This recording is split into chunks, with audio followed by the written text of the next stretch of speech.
Magiging mapayapa ang ating buhay kapag tayo ay nanatiling tapat sa Panginoon.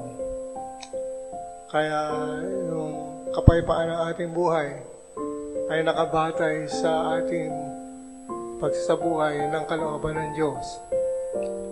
Kaya din naman, yung kalayaan at katarungan ay dapat lagi nating nakikita sa ating pang-araw-araw na ugnayan sa isa't isa.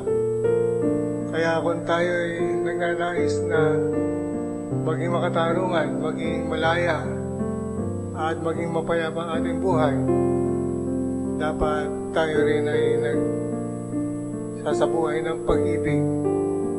Ang pagmamahal ang siyang magiging gabay natin para tayo maging tunay na alagad at maging tunay na mga Kristiyano.